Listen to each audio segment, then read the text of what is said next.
The moment the girl put down her chopsticks, the billionaire couple immediately thought their daughter-in-law was about to throw another tantrum and flip the table. But instead, she just realized the dish was pork trotters and wanted to eat with her hands. To everyone's shock, she even showed concern for her husband, feeding him a bite herself. This shocked the husband to high in the past. The tiniest thing out of place would have her screaming and making everyone miserable.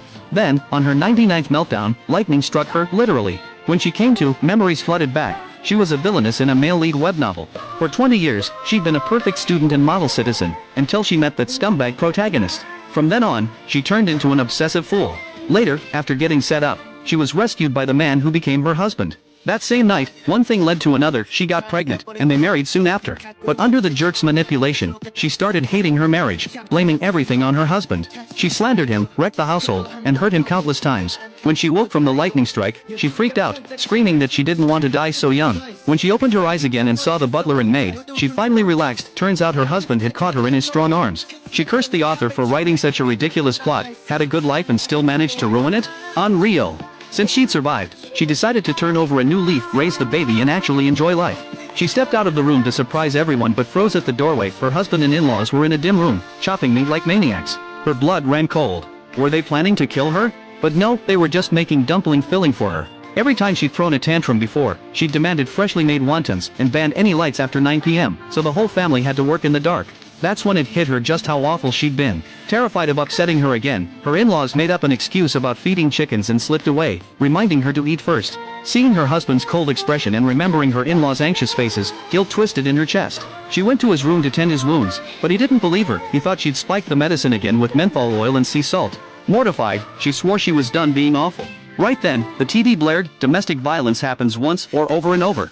Don't believe the abuser's sweet talk. Her husband gave her a look. She hurried to deny it, then gently treated his wounds, making him wonder if she really had changed. Just as he started to soften, her phone rang. The caller ID said "Dear husband," so she assumed it was him, but the voice on the other end said, "Miss me?" It was the scumbag. Her husband's face went dark. Without listening to her explanation, he stormed out.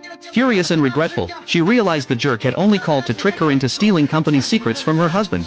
She shot back, "My husband can't even be bothered with you. If he wanted, he could crush you like an ant. Don't call me again, you're not worth the effort of blocking." Then she hung up, muttering that she needed to listen to positive things for the baby's sake.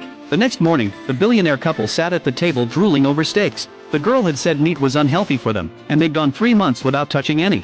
Thinking she was still asleep, they snuck a few bites until her voice rang out, "Enjoying your meal?" It sounded almost demonic, but she thought she was just being friendly. When she left, her mother-in-law whispered, "She means, so you dare eat behind my back?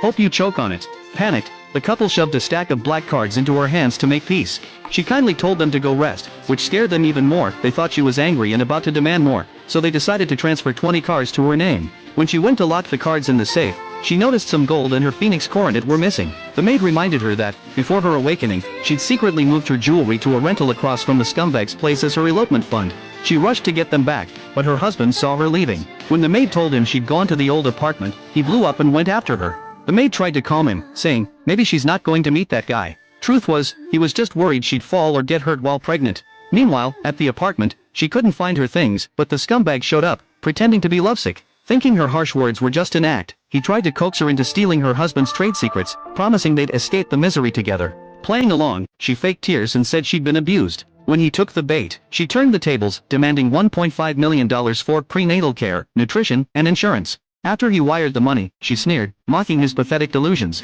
Realizing he'd been played, the scumbag lunged for her. That's when her husband burst in, icy-voiced, "Having fun, are we?"